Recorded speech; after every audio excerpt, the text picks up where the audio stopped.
Muy buenas tardes a todos los queridos oyentes de tu espacio sobre educación financiera. Les habla y conduce este programa Noema Solís. Y en el programa hoy también me va a estar acompañando el licenciado Walter León. Él es facilitador del Instituto de Altos Estudios Cooperativos. Estaremos entonces cubriendo la programación de hoy y como siempre es un placer poder compartir con nuestra querida audiencia de la RS Online. En Educación Financiera, como su nombre lo dice, es un espacio auspiciado por la cooperativa para poder brindar información, herramientas, tips o ideas que son para poder mejorar nuestras finanzas. Como tema de hoy, tenemos la oportunidad de poder hablar un poco más, de ampliar nuestros conocimientos en cuanto a las finanzas. Y el licenciado Walter León, él nos está trayendo un tema muy interesante que muchas veces no nos damos cuenta o no percibimos a simple vista, porque se trata un poco sobre la psicología del dinero. A veces cómo nuestros hábitos, nuestro día a día, realmente influye en nuestras finanzas. Buenas tardes, Noema, y a todos nuestros oyentes. Como bien dijiste, estamos en tu espacio sobre la educación financiera, un espacio donde compartimos las más actuales tendencias, informaciones financieras, tips para mejorar nuestras finanzas personales. El día de hoy vamos a explorar el mundo de las psicofinanzas, es decir, como mencionaste, la psicología del dinero. Así que prepárense para un programa lleno de curiosidades, datos interesantes y herramientas que nos permitan tomar el control de nuestra situación financiera. Bien, licenciado Walter. Entonces, me gustaría poder hacerte una pregunta. Como mencionaste, el tema de la psicología del dinero y cómo influye en nuestras decisiones financieras. Entonces, para poder entender un poquito más, me gustaría que nos puedas contar o explicar un poco sobre qué tiene este concepto. O sea, respondernos, ¿qué nos puedes dar para poder comprender qué es la psicología del dinero? Claro, como dice su nombre, la psicología del dinero básicamente se refiere al estudio que tiene las personas y su relación con el dinero.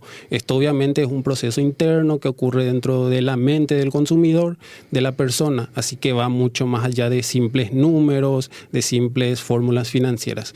Es entender por qué tomamos las decisiones que tomamos, qué nos impulsa. Es también entender que algunas decisiones que tomamos a la ligera pueden ser irracionales y de alguna manera repercutir en nuestro estado financiero personal. Entiendo, entonces tiene mucho que ver entonces la manera en cómo nuestros hábitos, nuestro comportamiento para poder actuar sobre el uso de nuestro dinero, ¿verdad? Así mismo. Entiendo. Básicamente la psicología del dinero quiere responder, por ejemplo, ¿por qué gastamos lo que no deberíamos gastar? ¿Por qué nos cuesta ahorrar o viceversa? ¿Por qué ahorramos en exceso? Y también cómo influyen las emociones, experiencias y la sociedad misma en aquellas decisiones financieras que tomamos. Imaginen. Entonces, licenciado Walter, ¿por qué nosotros actuamos así con el uso del dinero? ¿Por qué tenemos ese comportamiento? Ya que estamos hablando sobre, justamente mencionaste el tema de las emociones, nuestro comportamiento. ¿Por qué actuamos así? O sea, ¿cómo nosotros podemos identificar que nuestras emociones están afectando nuestro comportamiento no está siendo racional para el uso de nuestro dinero? Sí, básicamente hay que tener un concepto básico claro, que son los sesgos cognitivos, que son aquellos atajos mentales que tienen las personas para tomar decisiones financieras más fáciles. Eso quiere decir que puede repercutir negativamente en su estado financiero, ya sea a corto, mediano o largo plazo. Mencionaste también las emociones, que son estímulos internos que tenemos, gracias a estímulos externos del entorno. Básicamente también influye la sociedad, la familia que nos rodea, la pareja que tenemos, los amigos. Todo eso influye en las decisiones financieras que podemos tomar. Y también las creencias que nos implantan desde pequeños.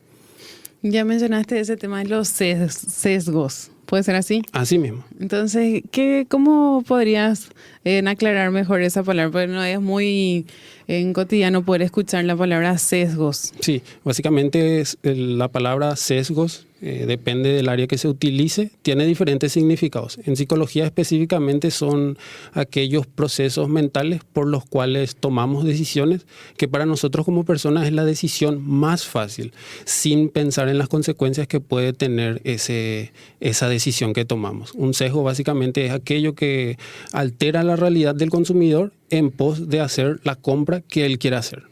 Como un ejemplo, yo no necesito tener el último modelo de celular. Sin embargo, tengo el dinero y el sesgo cognitivo lo que hace en mi cabeza es decir, tengo el dinero y quiero el celular, sin realmente representar una necesidad que el consumidor tenga que adquirir ese último modelo de teléfono. Entiendo. Entonces, estos conceptos son necesarios entonces que nosotros podamos identificar para que podamos aprender, ¿verdad?, cómo utilizar el dinero, porque como mencionaste, a veces queremos algo, pero no sabemos si ese impulso que estamos teniendo realmente es en base a una necesidad o es para poder cubrir algo que nos está pasando, ¿verdad? Ya sea por algún tipo de ansiedad, de estrés o para poder saciar algo nuestro pero realmente no es porque necesitamos gastar por un deseo más que por una necesidad. Entiendo. Entonces, ¿qué te parece si hablamos un poco más sobre esas emociones y esas creencias que afectan en nuestras decisiones financieras? Sí, básicamente como dijimos, las emociones y los sentimientos repercuten en cómo vemos, cómo percibimos el dinero. Un ejemplo claro, ¿qué pasa de una persona que siente miedo, que tiene miedo? Una persona que tiene miedo va a tomar decisiones conservadoras en cuanto a las inversiones que realiza. Igual si tiene el dinero para poder invertir, igual si esa inversión es rentable, la persona que tiene miedo tomará decisiones conservadoras, no pondrá a trabajar ese dinero. En contraparte está la persona que siente o tiene un sentimiento de avaricia, es la que quiere ganar más y más, la que no estudia el mercado y toma decisiones que no son conservadoras, toma decisiones arriesgadas y obviamente puede poner en peligro o de manera negativa su estado financiero. Otra emoción sería el optimismo, otra emoción, otro sentimiento. ¿Qué pasa con una persona que siempre es optimista? Va a creer que siempre va a salir ganando. Toda inversión que haga, él va a creer que siempre va a salir ganando. Entonces, eso también hace que tome decisiones impulsivas sin ser racionalmente consciente de lo que conlleva eso. Tenemos por otra parte la persona pesimista, la cual cree que todo va a salir mal, toda inversión no va a ser rentable. Entonces, ¿qué hace? Se queda paralizada y no sabe qué hacer con su dinero. Y finalmente tenemos, ¿qué pasa con una persona que siente envidia, por ejemplo? Quiere lo que las otras personas tienen. Entonces, recurre a gastos que están fuera de su presupuesto para poder demostrar algo a alguien. Y en contraparte tenemos la persona que siente culpa, aquella persona que no quiere gastar en sí misma por culpa. Eso lo lleva a tener un comportamiento de ahorro excesivo y no disfrutar la vida, no invertir en su desarrollo personal, en su viaje, en su diversión. Entonces, como pueden observar, todo tiene un extremo, ya sea ser pesimista o ser optimista. Lo ideal sería encontrar el equilibrio y obviamente poder invertir, pero con suficiente información que nos permita tener alguna rentabilidad a corto, mediano y largo plazo. Interesante. Entonces, a veces, ¿cómo nosotros podríamos identificar esas emociones? Mencionaste ahí por ejemplo, la persona que es conservadora, la pesimista. Entonces, a veces uno no quiere actuar de esa manera porque no se da cuenta. Entonces, ¿cómo podrías mencionarle a la audiencia de cómo identificar que uno está teniendo ese tipo de comportamiento en cuanto al uso de su dinero? Ok, en primer lugar, lo más importante es conocerse a sí mismo, el autoconocimiento, conocer aquellos hábitos que tenemos y que nos permiten mejorar de alguna manera nuestra situación financiera. Al conocer nuestros hábitos, identificamos un hábito malo que tenemos. Entonces lo que podemos hacer es reducirlo hasta eliminarlo, ya que el hábito se consigue con el tiempo. Seguido de eso, tomar decisiones financieras más racionales. pensar 2 o 3 veces antes de hacer alguna compra compulsiva y antes de gastar dinero que no tenemos en compras innecesarias. Hay que saber distinguir también entre la necesidad y el deseo, entre lo que nos hace feliz y lo que simplemente es un deseo que por un momento nos va a hacer sentir gratificación. En cambio, a largo plazo repercuten negativamente en nuestras finanzas personales. Entiendo, entonces, porque es fácil poder caer en la tentación cuando nos sentimos, por ejemplo, mal o estamos un poco estresados. Hay veces, por ejemplo, que a mí me pasa que quiero dispersar mi mente o cosas así, entonces pienso en helado. Y digo, quiero tomar helado. ¿Y qué pasa si no tengo para poder comprar el helado?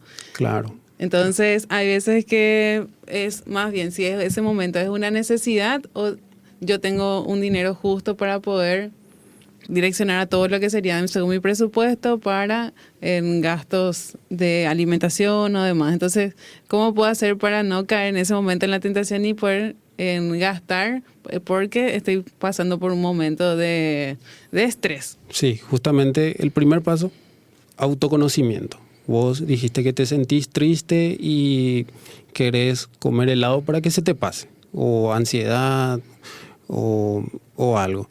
Entonces lo primero que vos tenés que hacer es hacerte preguntas. ¿Esto es un deseo o una necesidad?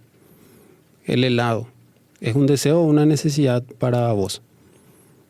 Y en ese momento para mí, en mi mente está que es una necesidad, pero obviamente no lo es, ¿verdad? Claro. Y la segunda pregunta, si yo compro el helado, ¿me pasa la tristeza de manera permanente o no?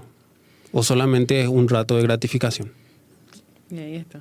Y la tercera pregunta, ¿realmente es necesario o puedo aplicar otras técnicas para que se pase? Porque es un sentimiento instantáneo y la gratificación del helado también es instantáneo, pero no es a largo plazo. Entonces hay que hacerse esas preguntas y autoconocerse.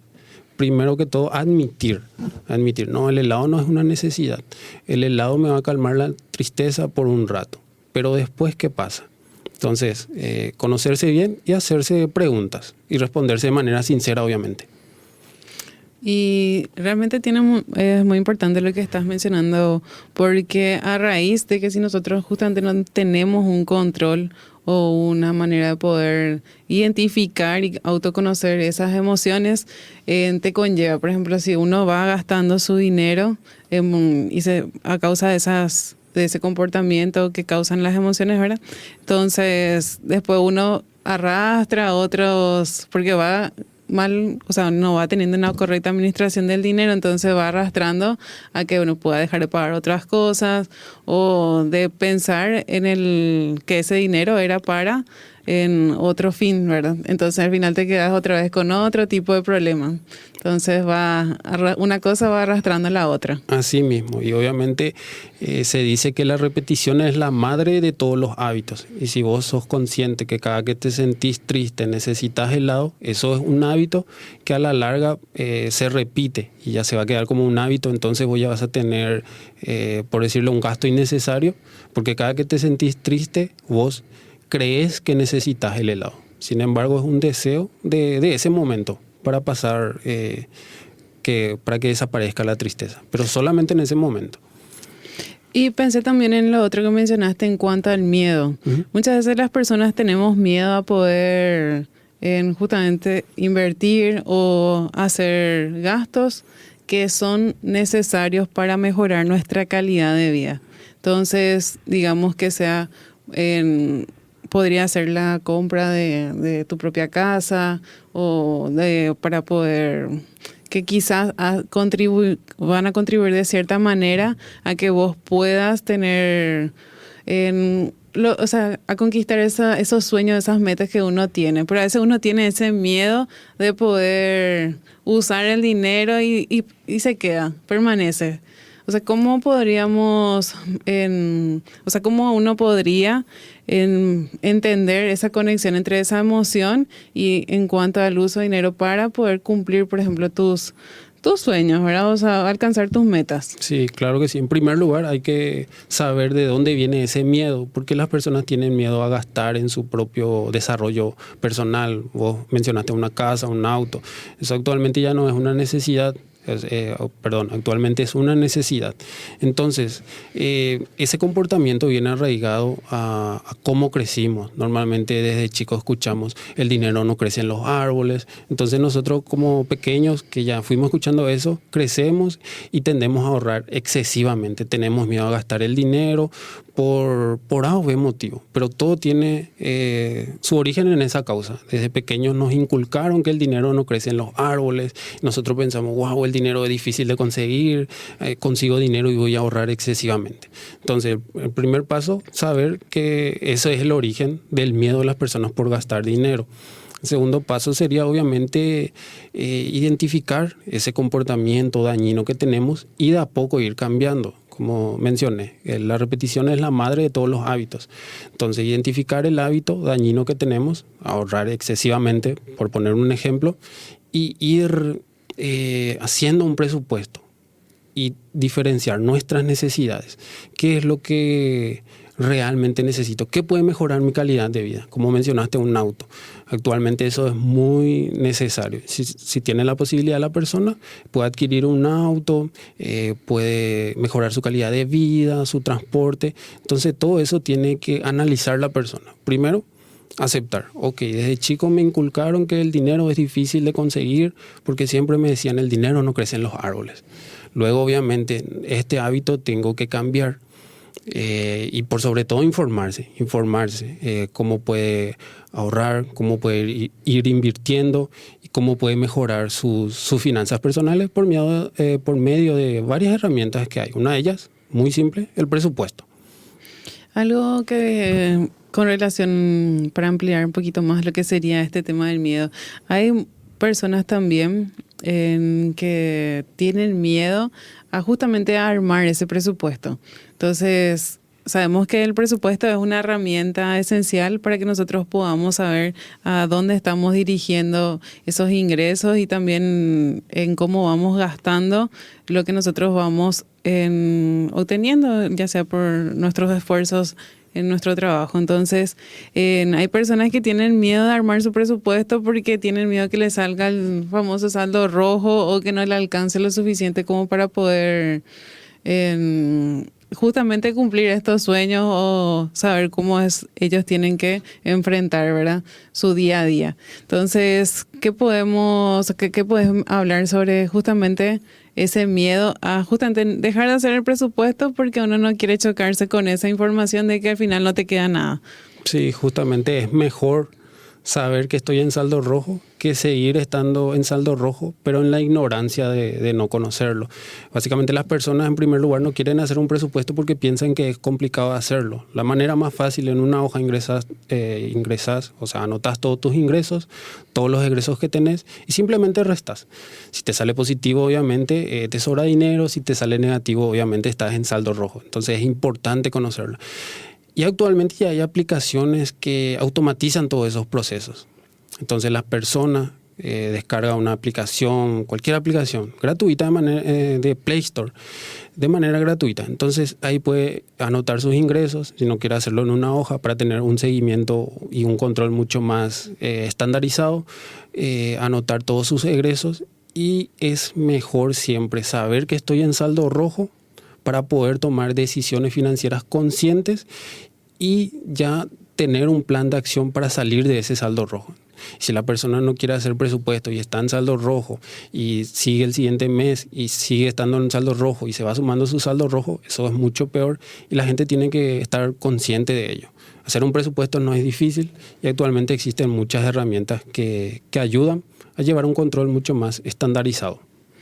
Entiendo. Entonces, considerando que el presupuesto es justamente una herramienta para los socios de la cooperativa, también en la agenda que se ha repartido a inicios del mes, durante el mes de enero, también ahí tienen la herramienta y la posibilidad de poder ir armando su presupuesto de manera mensual. Eso, por ejemplo, es una facilidad.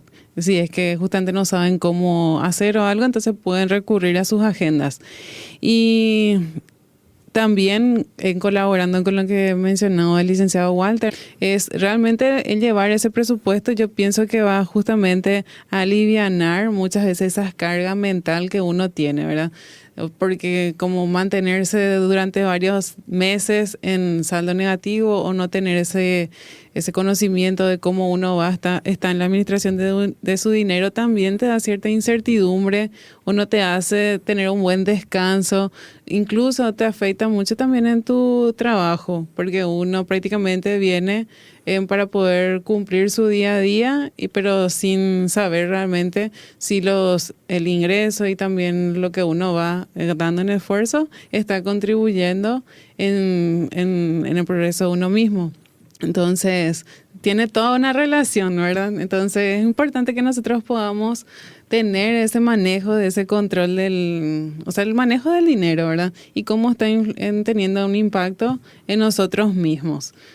Y no sé si alguna vez escuchaste que el dinero no compra la felicidad. Sí, escuché varias veces. Pero puede ayudarte a evitar la infelicidad. ¿Cómo así, licenciado? Bueno, el dinero básicamente vos ganas y lo gastas. Y te produce un cierto sentimiento de alegría. Sin embargo, diferentes estudios psicológicos demostraron que ganar cierta cantidad de dinero y cubrir nuestras necesidades básicas y también parte de algunos deseos nos genera un poco más de felicidad. Sin embargo, ¿qué pasa cuando cruzamos ese umbral del dinero, cubriendo todas nuestras necesidades y deseos? Eso ya no te causa felicidad. Entonces, lo que te causa felicidad es ganar dinero, cubrir tus necesidades básicas y también tener un poco de dinero añadido para poder cumplir algún viaje, alguna meta soñada que tengamos. Otra curiosidad sería el llamado efecto licencia para gastar. Básicamente la mente de las personas al recibir un ingreso extra tiende a gastar más. Entonces las personas, psicológicamente hablando, ganan dinero y entonces están dispuestas a gastar más dinero. Y finalmente, otra curiosidad muy importante es el dolor de perder dinero es mayor al placer de ganar dinero. ¿Qué quiere decir eso? Vos normalmente venís, cumplís tu horario laboral y te pagan un jornal diario.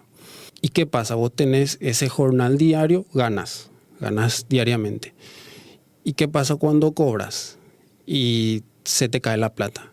Entonces te duele más haber perdido esa plata que ganarla, psicológicamente demostrado. Y otra curiosidad es que el dinero puede cambiar la personalidad de las personas, ya sea para bien o para mal. Al ganar más dinero cambia el estatus y el pensamiento de la persona, tiende a cambiar sus propios comportamientos y su manera de actuar. Y finalmente, la cultura en la que crecemos, en la que nos criamos, tiene mucho que ver cómo percibimos el dinero. Como te dije, si desde pequeños tenemos una cultura de escasez que te dicen que el dinero es difícil de conseguir, al crecer tendemos a ahorrar excesivamente.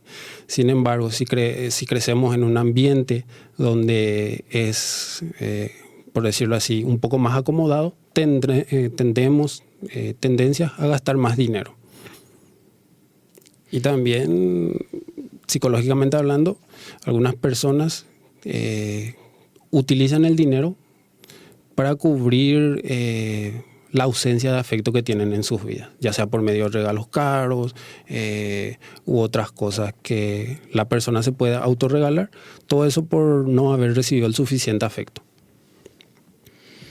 Entiendo. Entonces, estos son algunos estudios que se hicieron con relación al manejo del dinero y la relación que tienen con nuestro comportamiento. ¿No es así, verdad? Así mismo. Entonces, ¿podrías nuevamente, licenciado Walter, recordar a todos nuestros oyentes cómo uno puede entonces crear hábitos para poder, porque sabemos que no es fácil, no es hoy agarro y digo ya que no voy a manejar el dinero de esa manera, ¿verdad? Sino que tiene sus pasos, o sea, tiene su tiempo. Y puedes recordarle nuevamente a la audiencia cómo es el tema o sea, cuáles eran los tips para que uno pueda crear esos hábitos para poder entender cómo sus emociones pueden también ser manejadas, ¿verdad? Mediante el uso del dinero. Sí, en primer lugar, reconocer aquellos hábitos que son malos para nuestras finanzas personales. En segundo lugar, una vez identificados esos hábitos, tratar de reducirlos y con el tiempo eliminarlos mediante la repetición. Y finalmente, cuando tenemos buenos hábitos, buscar información, tomar decisiones informadas en base a información actualizada, acudiendo a un asesor financiero. Eso también no quieren hacer las personas. Y siempre es indispensable tener la experiencia de alguien que conoce sobre el tema. Entiendo, entonces es importante también que podamos entender que es mejor a veces tener la guía de alguien que puede marcarnos esa diferencia, porque todos necesitamos ciertamente de un apoyo, ¿verdad? Entonces es importante que justamente podamos, entonces, primero conocer nuestros comportamientos en cuanto a al uso de nuestro dinero. Y también habías mencionado en un momento sobre el uso de una herramienta o una guía que también podría ser, que era el presupuesto, ¿verdad? Así mismo, el presupuesto es una de las herramientas más sencillas de utilizar, más sencillas de llevar un control y que nos permite tener un panorama completo de nuestras finanzas.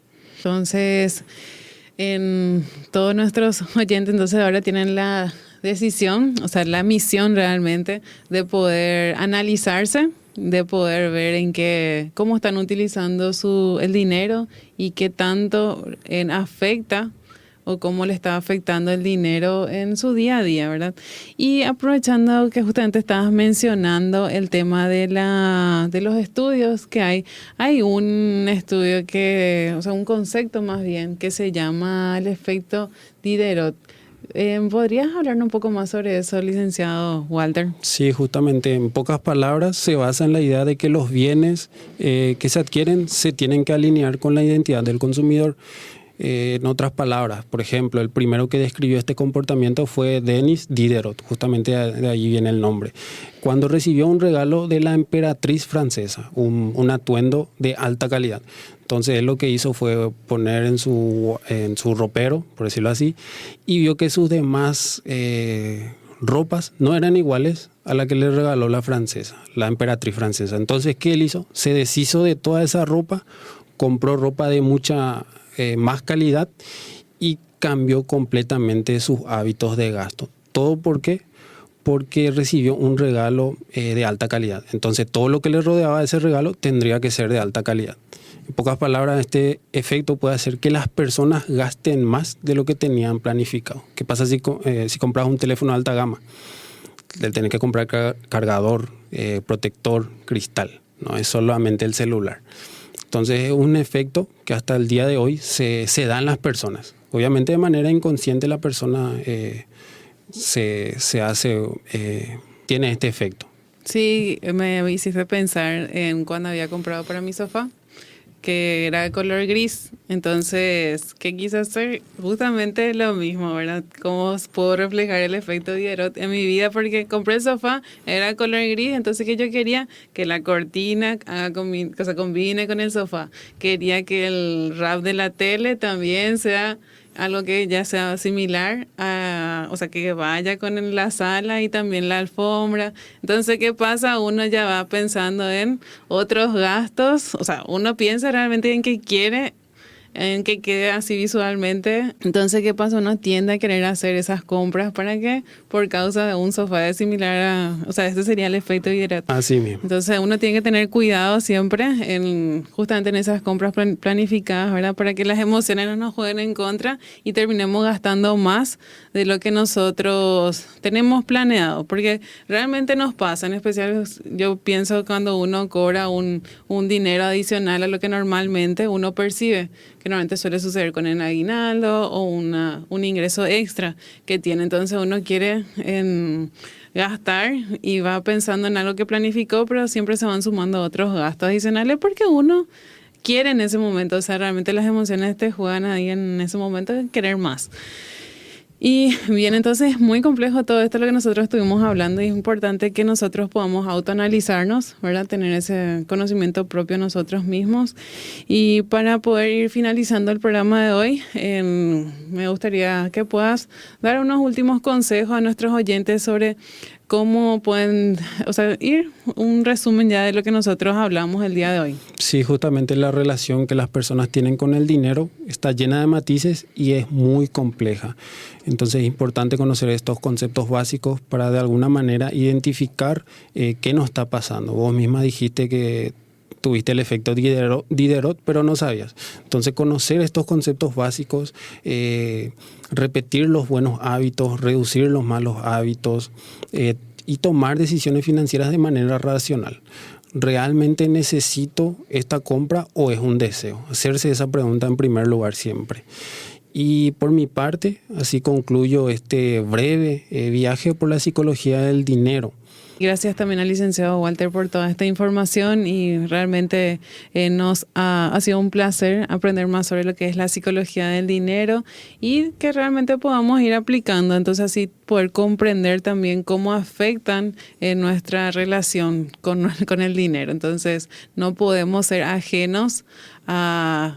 todos en cierta manera tenemos un cierto contacto con el dinero, entonces no podemos ser ajenos y decir que no nos afectan. Entonces agradezco muchísimo a todos los que han contribuido a que este programa pueda ser realizado.